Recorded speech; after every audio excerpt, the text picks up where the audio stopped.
안녕하세요. 조명희입니다. 아이를 낳고 나면 밤새워 육아하는 것이 힘들 줄 알았던 저에게 예상치 못한 일이 생겼습니다. 육아보다 저를 더 고통스럽게 만드는 일이었습니다. 첫 아이가 첫 돌이 지날 즈음 몸에 빨간 반점들이 하나둘 생기기 시작했습니다. 그래서 병원에 갔더니 건선이라는 피부 질환 진단을 내려주었어요. 다리부터 나던 것이 거의 7일 만에 온몸을 다 뒤덮었습니다. 처음에는 치료만 잘하면 괜찮아지겠지 라고 생각했었는데 그런 저의 생각은 빗나갔습니다. 1년, 2년 시간이 지나도 나아질 기미가 보이지 않았어요. 그래도 희망이라고 말할 수 있는 무언가를 찾고 싶었는데 그런 단어가 무색할 정도로 매일매일 더 심해져가는 몸을 보면서 저는 절망 속에서 하루하루가 가기만 기다렸습니다. 거의 포기 상태였던 것 같아요. 몸 상태가 정말 괴물 같다는 생각을 했습니다. 이런 몸으로는 나와 아이에게 모두 악영향을 주겠다 생각하니까 나쁜 생각까지 들었습니다. 하지만 저녁이면 어김없이 와서 제 손이 닿지 않는 곳과 또 등에 말없이 약을 발라주던 남편을 보면서 나쁜 생각은 하지 말자 생각하게 되었습니다. 그렇게 마음먹고 처음에는 건선을 숨겨보자라는 생각에 약을 계속 먹고 또 스테로이드 주사까지 맞으면서 몸에 나타나는 건선을 꼭꼭 숨기기에 바빴답니다. 몇 년을 그렇게 했더니 스테로이드 부작용이 생겨 얼굴은 달덩이가 되고 약을 안 먹으면 내 피부가 정말 괴물 같아서 차마 볼 수 없을 지경까지 다다랐습니다. 약을 먹으면서 평생 이렇게 살아야 할 것인가 아니면 모험을 하더라도 다른 방법을 써야 할까 라는 선택의 갈림길에 저는 모험을 해보기로 결심했습니다. 그렇게 마음먹고 먹던 약과 바르는 약 또 모두를 끊고는 거의 매일 밤마다 울었던 것 같아요. 울다가도 그래 나보다 더 힘든 사람도 있을 텐데 라는 생각을 들면 또 눈물을 그치고 또 다시 아들을 보면서 버텼습니다. 그런데 약을 끊고 1년이 지난 시점부터 살색 피부가 보이기 시작했어요.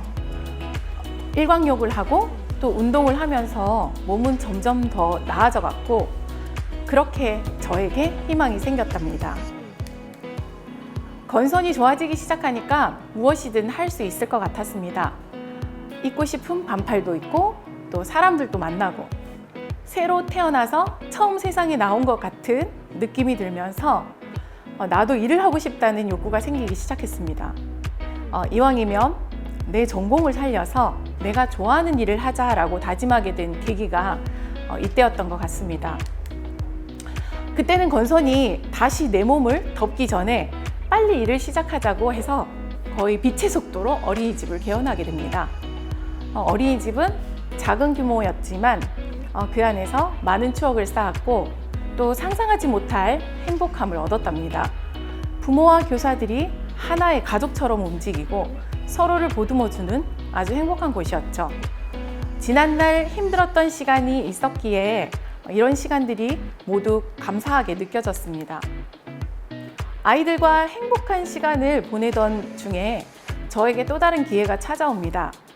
어느 날 학부모가 저에게 아이들의 발달과 관련하여 물어오는데 저는 전문 지식이 없어서 구체적인 답변을 하지 못했던 겁니다. 부모들의 답답함에 그냥 시간만 지나면 괜찮아질 거예요 라고 말하기는 정말 싫었습니다. 이때 스스로 전문가가 되어보자는 욕구가 생겼고 가장 먼저 할 일은 내가 공부를 더 해야겠다는 것이었습니다. 그래서 대학원 진학을 하게 됩니다. 현장에서 경험했던 것들과 학문을 서로 연결하며 진정한 공부는 스스로 알고자 하는 것에서부터 시작해야 한다는 걸 절실히 느끼게 되었죠. 내가 살면서 부족하다고 느끼는 순간 또 내가 힘들다는 생각이 드는 순간은 나를 더 채울 수 있는 기회라고 생각합니다. 처음부터 잘 되고 잘하는 사람보다 모르는 것이 있다는 것, 또 힘든 것이 있다는 것이 어쩌면 더 좋은 기회가 될 수 있다는 것이 저의 생각입니다. 그렇게 저의 노력과 시간이 차곡차곡 쌓여서 저는 유아교육 전문가가 되는 길을 아직도 걸어가고 있습니다. 지금은 부모들의 힘든 부분을 도와 행복한 육아를 할 수 있도록 만드는 데 기여를 하고 있고요. 또 유아교육의 길을 걸어가고자 하는 학생들을 교육하고 있습니다. 한 장 한 장이 쌓여서 나의 기록이 되고 또 하루하루가 쌓여서 나의 인생이 된다는 것을 저는 제 인생을 통해서 깨닫게 되었습니다. 인생을 통틀어서 보면 힘든 순간도 아주 작은 부분에 불과하다는 걸 알게 되었고요.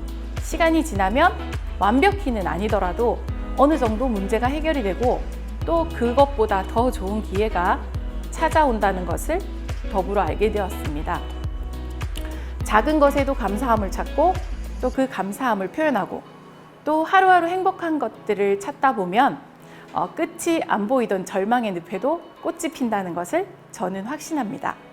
저는 지금도 감사일지, 행복일지를 적어 나가고 있습니다.